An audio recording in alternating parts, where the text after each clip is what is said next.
नंदनगरी में एक इमारत हुई जमींदोज, 3 लोगों को मलबे से निकाला। 2 लोगों के फंसे होने की आशंका, लगातार चलाया जा रहा है सर्च ऑपरेशन।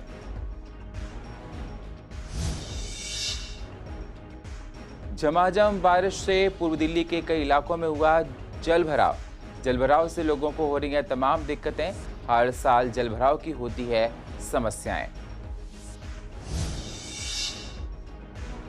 दिल्ली सरकार 1 सितंबर से शर्त के साथ खोल सकती है स्कूल। पेरेंट्स ने कहा बच्चों को वैक्सीन लगने के बाद ही खोले जाएं स्कूल। डॉक्टर्स का कहना है स्कूल खोलने से सरकार ना करे जल्दबाजी, 2 महीने बाद ही खोले जाएं स्कूल। कृष्णानगर में वरिष्ठ नागरिक जागरूकता कार्यक्रम में डीसीपी ने सुनी समस्याएं। अवैध पार्किंग सहित कई मुद्दे उठाए गए। डीसीपी ने समस्याओं के निवारण का दिया है आश्वासन।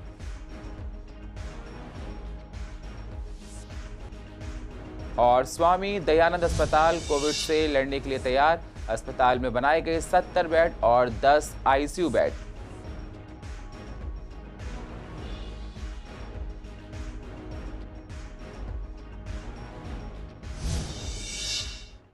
नमस्कार, स्वागत है आप सभी का सीसीएन में और आप देख रहे हैं पूर्वी दिल्ली खास। अब होते हैं रूबरू पूर्वी दिल्ली की अहम खबरों के साथ। दिल्ली के नंदनगरी इलाके में शनिवार दिन में उस वक्त हड़कंप मच गया जब एक इमारत जमींदोज हो गई। घटना की सूचना मिलते ही दमकल की 6 गाड़ियां मौके पर पहुंची और राहत और बचाव कार्य में जुटी हैं। पुलिस के अनुसार नंदनगरी के ई ब्लॉक में 3 मंजिला मकान गिरने के बाद से ही सर्च ऑपरेशन जारी है। पुलिस को शनिवार दिन में 1:30 बजे पीसीआर पर कॉल कर घटना की जानकारी मिली। पुलिस के अलावा दमकल विभाग की 6 गाड़ियां बचाव दल मौके पर पहुंची। 2 लोगों को मलबे से निकालकर अस्पताल पहुंचाया जा चुका है। अभी 2 लोगों के मलबे में दबे होने की आशंका है, तो वहीं लगातार सर्च ऑपरेशन चलाया जा रहा है। लेकिन आज अचानक से वो नीचे ईंटें चटकी थी, तो उसकी वजह से गिर गया। टाइम उसमें मेरी वाइफ थी, मेरा बच्चा था, मम्मी और पापा थे। और वाइफ और बच्चा तो नीचे चल गया था, मम्मी पापा नहीं पता। मेरी मम्मी और पापा दोनों घायल हैं। एक बार फिर बारिश ने सरकार के खोखले दावों की पोल खोल कर रख दी है। शहर के अधिकतर निचले क्षेत्रों में जलभराव की वजह से जनजीवन प्रभावित हुआ है। घरों में गंदा पानी भरने से लोग परेशान हैं। हर कोई जलमग्न है और परेशान हो रहा है। इसी पर देखिए हमारी ये स्पेशल रिपोर्ट। पूर्वी दिल्ली में बारिश के बाद संकट, कई इलाके हुए जलमग्न, जिंदगी हुई परेशान, जनजीवन हुआ प्रभावित, मानसून बना मुसीबत। एक बार फिर बारिश ने पूर्वी दिल्ली में सरकार के दावों को धो डाला। शहर के अधिकतर निचले क्षेत्रों में जलभराव के कारण जनजीवन अस्त व्यस्त हो गया। कुछ घरों में तो पानी भी चला गया। शुक्र यह हुआ कि झमाझम हो रही बारिश थम गई। हालांकि हल्की जो फुहार है वो चलती ही रही, लेकिन इससे जल स्तर कम होता चला गया। शनिवार को सुबह करीब 10 बजे के बाद झमाझम बारिश होने लगी, तो निचले क्षेत्रों में रहने वाले लोग समझ गए कि आज फिर उन्हें भारी नुकसान झेलना पड़ सकता है। बारिश के कारण नाले ओवरफ्लो हो गए। ऐसा इसलिए हुआ क्योंकि प्रशासन ने कोई पुख्ता प्रबंध करने में नाकाम रही। आप टीवी स्क्रीन पर साफ तौर पर देख सकते हैं 3 तस्वीरें। पहली तस्वीर गीता कॉलोनी की है, जहां सड़कों पर लबालब पानी भरा है। वहीं दूसरी तस्वीर कृष्णानगर की है, जहां जिंदगी की जद्दोजहद में लोग फंसे हैं। वहीं तीसरी तस्वीर मानसरोवर पार्क की है, जहां लोग पास करने में ही फंस गए। ये तीनों तस्वीरें चीख कर बयां कर रही हैं कि थोड़ी देर हुई मानसून की बारिश ने लोगों को कितना परेशान किया। लोगों की गाड़ियां जलभराव के कारण बंद हो गई, तो अंडरपास में ही कुछ लोग फंस गए। गीता कॉलोनी में भी बारिश की वजह से सड़कें तालाब बन गई। इस मामले पर कांग्रेस नेता विजय गिल्होत्रा ने सरकार को कटघरे में खड़ा कर दिया। क्या कुछ कहा, जरा आप भी सुनिए। देखिए, इन सरकारों के वादे थे कि घर घर पानी फ्री देंगे। ये थोड़ी सी बारिश में घरों के अंदर तक लोगों में पानी जा रहा है, लोगों के मकान गिर रहे हैं, कहीं पेड़ गिर रहे हैं। तो वाटर लॉगिंग का ये बता रहा हूँ कि पानी इन्होंने इतना पहुँचा दिया है, घरों घर तो छोड़ो, सड़कों में पानी है। बारिश के कारण ना इनसे नालों की सफाई हुई है एमसीडी वालों से, ना इनसे कुछ हुआ है। केवल बातें और विज्ञापन। आने वाले दिल्ली पिछले कुछ समय से दिल्ली ने भोगा इस बात को कि ऑक्सीजन की कमी थी, इंफ्रास्ट्रक्चर हेल्थ में था नहीं। अब आने वाले टाइम में दिल्ली और भुगत रही है। बरसात के बाद जल भराव लोगों का नसीब बनकर रह गया है। हर साल बारिश के बाद जल भराव की समस्या का सामना लोगों को करना पड़ता है। आखिर क्या कुछ कहना है लोगों का, जरा आप भी सुनिए। जब भी बढ़ता है यहाँ पे पानी, कितनी भी मुश्किल होती है, जितनी भी पब्लिक होती है वो इतनी मुश्किल होती है कि किसी की स्कूटी बंद हो जाती है, सबकी अपनी अपनी परेशानी होती है। और इसमें पब्लिक क्या करेगी सर? देखना, इसको सरकार को देखना चाहिए। पानी बढ़ता है, बिल्कुल मोटर यहाँ पे चलती नहीं है बिल्कुल भी। समस्या हुई, गाड़ी निकलने में निकल नहीं रही थी, पैदल आना पड़ा। हाँ जी, बहुत समस्या है यहाँ पे। देख लो गाड़ी बंद हो गई, अब कहीं जाना है उसमें 10-15 मिनट इसमें लगेंगे। प्रशासन की लापरवाही है और क्या कहना चाहेंगे। यहाँ से यही होता है, जब ये सुबह जब बढ़ता है बारिश, जरा सी हुई है बारिश, कितनी हुई है, मुश्किल से 10-15-20 मिनट आधा घंटा। सरकार से हम यही चाहते हैं सुधार हो जाए, जो हो जाए सुधार होना चाहिए। कहने का मतलब ये है कि कोई गवर्नमेंट, हमें गवर्नमेंट से कोई लेना देना नहीं है, काम पब्लिक का होना चाहिए। दिल्ली में काफी दिनों से रोजाना 100 मामले से कम केस आ रहे हैं। दिल्ली सरकार चाहती है कि अगर तीसरी लहर नहीं आती है तो और हालात काबू में रहे तो 1 सितंबर से राजधानी में स्कूल खोले जाने को लेकर सरकार शर्तों के साथ SOP जारी करेगी। वहीं जब हमने डॉक्टर्स और पेरेंट्स से बात की तो पेरेंट्स की मिली जुली राय सामने आई। पेरेंट्स का साफ तौर पर कहना है कि जब बच्चों को कोरोना की वैक्सीन लग जाए तभी स्कूल खोले जाएं। वहीं दूसरी तरफ डॉक्टर्स का कहना है कि सरकार जल्दबाजी ना करे क्योंकि थर्ड वेव में बच्चों को ज्यादा खतरा है। 2 महीने बाद ही स्कूलों को दोबारा से खोला जाए। स्कूल खोल देने चाहिए सुरक्षा ध्यान में रखते हुए। और जैसे हमने पिछले दिनों बहुत ही खतरनाक दिन देखे हैं, उनके लिए बच्चों के लिए सुरक्षा कर देनी चाहिए। और सैनिटाइजर, मास्क, ये सारी चीज़ें बच्चों के लिए सुविधाएं होनी चाहिए। सरकार से ये आग्रह करना चाहूँगा कि स्कूल खोलने से पहले पूरे इंतजामात को देख लेना चाहिए। और मैं तो यहाँ तक कहूँगा, जब तक वैक्सीन ना हो, जब तक पूरा वैक्सीनेटेड ना हो दिल्ली, उससे पहले स्कूलों को बिल्कुल नहीं खोलना चाहिए। बच्चों की ज़िंदगियों को दाव पर नहीं लगाना चाहिए। दिल्ली में तीसरी वेव आने की संभावना बहुत ज़्यादा है। देर सवेर इस बात का खतरा तो बना हुआ है कि दिल्ली के अंदर तीसरी वेव आ सकती है। और ऐसे टाइम में अपने बच्चों को स्कूल में एक्सपोज करना, जहाँ पे जो बच्चे हमारी धरोहर हैं हमारे देश की, वो लोग अभी तक वैक्सीनेट नहीं हुए हैं, तो वो अगर देखा जाए तो सबसे ज़्यादा हाई रिस्क कैटेगरी में आएंगे इस समय बच्चे, अगर जो है वो स्कूल में जाते हैं। कि तीसरी वेव 1 सितंबर से ना कि 15 सितंबर से आ जाती है।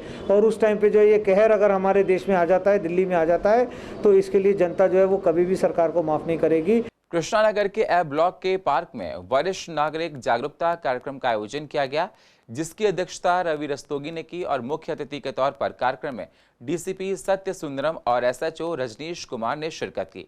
DCP सत्य सुंदरम ने कहा कि वरिष्ठ नागरिक जागरूकता कार्यक्रम में सीनियर सिटीजन्स की समस्याओं को सुना गया, जिसमें पार्क में बेड एलिमेंट और पार्किंग की व्यवस्था, मार्केट, नॉइज पोल्यूशन की समस्या निकलकर सामने आई। इस कार्यक्रम के तहत सीनियर सिटीजन्स को समस्याओं के समाधान पर चर्चा की गई, साथ ही जल्द समस्या के निवारण का आश्वासन भी दिया गया है। आज जो सीनियर सिटीजन के साथ हमारा जो मीटिंग हुआ है यहाँ पर कृष्णानगर ब्लॉक में, सेवा भारती, बाकी डॉक्टर अनिल गोयल साहब, डॉक्टर साहब लोग के साथ मिलकर ये मीटिंग हुआ है। इसमें सीनियर सिटीजन के साथ हमारा इंटरेक्शन हुआ है। उसमें 3-4 समस्या निकल के आए हैं। एक तो चोरी का है, दूसरा इनका जो पार्कों में जो बैड एलिमेंट्स बैठे हैं उसके बारे में, बाकी पार्किंग का इशू है, मार्केट का इशू, ऐसे कई सारे इशू निकल के आए हैं। एक नॉइस पोल्यूशन का भी इशू निकल के आए हैं। उसके लिए हमने जो समाधान है वो सारे सीनियर सिटीजन को हमने बताया गया है। बाकी हमारा सीनियर सिटीजन जो ऐप है दिल्ली पुलिस ने डेवलप किया, उसके बारे में भी हमने बताया गया। उसके अलावा उनको हमने आश्वासन दिया, कॉन्फिडेंस दिया, सुरक्षा, उनकी सुरक्षा फील करने में हमें एक प्रॉमिस भी किए हैं। कोरोना महामारी की तीसरी लहर के आने की आशंकाओं के बीच लगातार तैयारियां चल रही हैं। इस दौरान स्वामी दयानंद अस्पताल की तैयारियां भी जोरों पर हैं। अस्पताल में बेड्स, ऑक्सीजन की व्यवस्था की जा रही है। कोविड की थर्ड वेव को लेकर डॉक्टर एड ग्लैडविन त्यागी ने कहा कि कोविड वार्ड बनने का काम लगातार जारी है ऑक्सीजन पाइपलाइन लगाई जा रही है। साथ ही दिल्ली सरकार के निर्देश अनुसार 70 बेड और 10 आईसीयू वार्ड तैयार किए गए हैं। साथ ही थर्ड वेव में बच्चों को ध्यान में रखते हुए बच्चों का अलग से वार्ड बनाया गया है।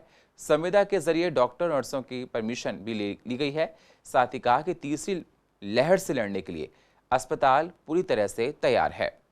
जो हमारे वार्ड्स कोविड के लिए तैयार किए जाने हैं उनमें काम चल रहा है, वो अपने अंतिम चरणों में है।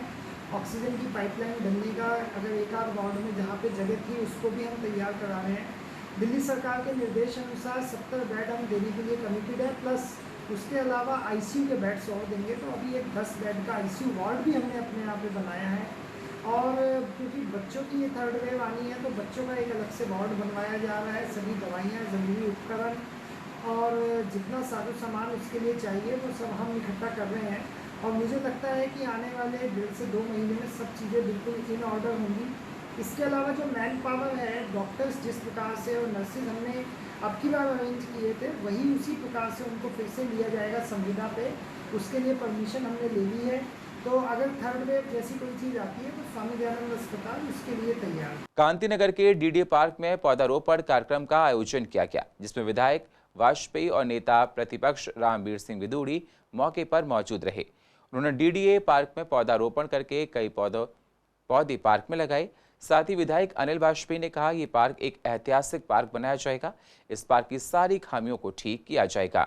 आज 101 पौधे लगाए हैं और सबसे बड़ी बात यह कि जिन लोगों ने पौधा लगाया है, हमारे नेता प्रतिपक्ष ने उन लोगों को और उनका प्रोत्साहन बढ़ाने के लिए एक गुलाब का फूल हमने उनको दिया है। रखरखाव डीडीए के अधिकारी करेंगे, इनका रखरखाव क्यों नहीं करेंगे? ये हमारी जिम्मेदारी है ये। और सामने जो जगह खाली पड़ी है उसमें स्पोर्ट्स कॉम्प्लेक्स एक वो हम बनवाने जा रहे हैं और उसके लिए हमारी कोशिश रहेगी। और उम्मीद है कि ये पार्क 6 महीने साल भर में काफ़ी डेवलप हो जाए। आज यहाँ पे वृक्षारोपण हुआ है। यहाँ पे हमारे प्रतिपक्ष के नेता रामवीर सिंह विदुड़ी जी भी आए थे और उन्होंने भी एक बात कही थी कि वो डीडीओ के अधिकारियों से बात करेंगे। जो यहाँ की व्यवस्था है, पूर्वी दिल्ली में ये सबसे बड़ा पार्क है, इसकी व्यवस्था बड़ी दूर दूर से दिखी उनको और उन्होंने हमें आश्वासन दे के गए हैं। मैं इसको डीडीए के वालों लोगों से बात करूँगा और एक अच्छे पार्क में विकसित करेंगे। सर इतनी परेशानी है, 10 बजे जुए का अड्डा शुरू हो जाता है। यहाँ पे महिला यहाँ पे सुरक्षित नहीं है, सीनियर सिटीजन यहाँ पे सुरक्षित नहीं है।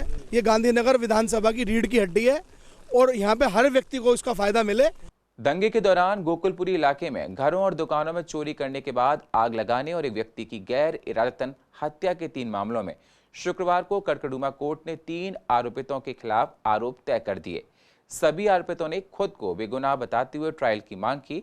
इन आरोपितों के खिलाफ पहले भी कुछ मामले में आरोप तय हो चुके हैं।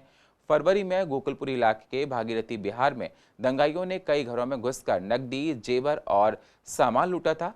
कुछ घरों में आग लगा दी गई थी। जौरीपुल पुलिया के पास दंगाइयों ने मोहम्मद अफजाल नामक व्यक्ति को लोहे की छड़ी मारकर घायल करने के बाद नाले में फेंक दिया था, जिससे उसकी मौत हो गई थी। सभी प्रकरणों में पुलिस ने 3 अलग अलग मुकदमे दर्ज किए हैं। अतिरिक्त सत्र न्यायाधीश विनोद यादव के कोर्ट ने इन सभी मामलों में आरोपित दिनेश यादव उर्फ माइकल, टिंकू, साहिल उर्फ बाबू और संदीप उर्फ मोगली के खिलाफ कई धाराओं के तहत आरोपित माना गया है।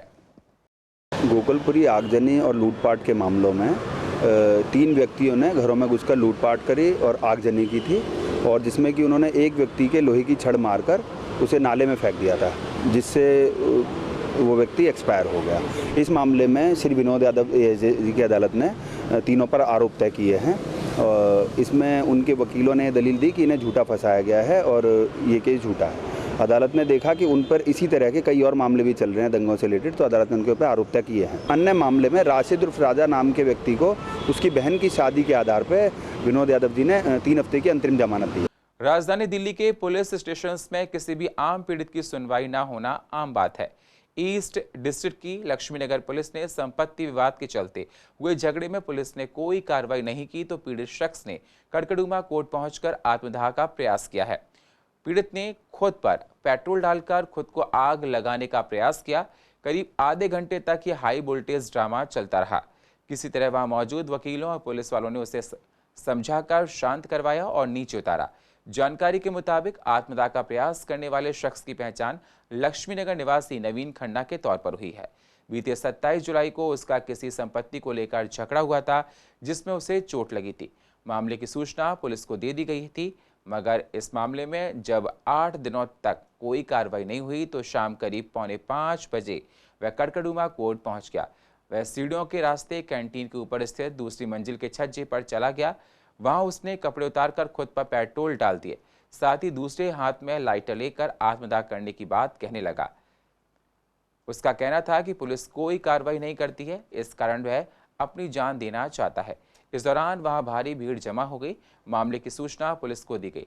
इस बीच किसी ने उसके ऊपर पानी डाला, उसे समझाकर शांत कराया और फिर उसे घर भेजा। साथ ही मामले की सूचना लक्ष्मीनगर पुलिस को भी दी गई है। बीती रात जगतपुरी के वाल्मीकि बस्ती में पुरानी नांगल दिल्ली कैंट में हुई 9 वर्षीय मासूम बच्ची के साथ बलात्कार हत्या के विरोध में कैंडल मार्च निकालकर इस मार्च में भारी संख्या में वाल्मीकि समाज के बच्चे और महिलाएं मौजूद रहीं। कैंडल मार्च के माध्यम से बस्ती के लोगों ने मांग की है कि पीड़ित परिवार को इंसाफ मिलना चाहिए। फास्ट ट्रैक कोर्ट के तहत सुनवाई करके अपराधियों को फांसी लगाकर सजा दी जाए। पीड़ित परिवार को सुरक्षा के साथ साथ मुआवजा भी दिया जाए।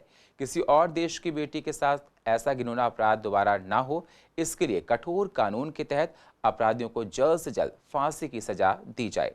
अभी 9 साल की बच्ची के साथ मंदिर के पुजारियों ने जो किया है बलात्कार, उसका रेप किया है और उसको रेप करके जला दिया है। उसके सिर्फ पैर ही छोड़े हैं। उसके बारे में हम लोगों ने सबने मिलके एक डिसीजन लिया एंड उसके बिहाफ पे हम लोगों ने एक कैंडल मार्च निकाला, जो हमने बेहद ज़रूरी समझा, क्योंकि ये उसी समाज के लोग हैं जिस समाज की बेटी के साथ ऐसा किया गया है। एंड मैं भी उसी समाज से बिलोंग करती हूँ जिस समाज की बेटी के साथ ऐसा हुआ है, जो कि बहुत ही मासूम थी, जिसको अभी तक कुछ पता भी नहीं था। सिर्फ 9 साल की बच्ची के साथ ऐसा करना, ये कहाँ का धर्म है। सर, ये बड़े दुख का विषय है। जो बेटी देश की बेटी है, ये दलित समाज की बेटी नहीं, सबकी बेटी है। और दलित समाज से जो नाम दिया गया है, बच्चा किसी का भी हो, क्योंकि ये बड़ा दुख का विषय है। इसके साथ इंसाफ होना चाहिए और जो लोगों ने दुष्कर्म किया है उन्हें इंसाफ मिलना चाहिए। और पूर्व दिल्ली की अधिक जानकारी के लिए आप YouTube पर जाकर CCN को सब्सक्राइब करें और फ्रेश अपडेट लेते रहें। और फिलहाल पूर्व दिल्ली खास में इतना ही। बाकी खबरों के लिए आप बने रहिए CCN के साथ। तब तक के लिए नमस्कार।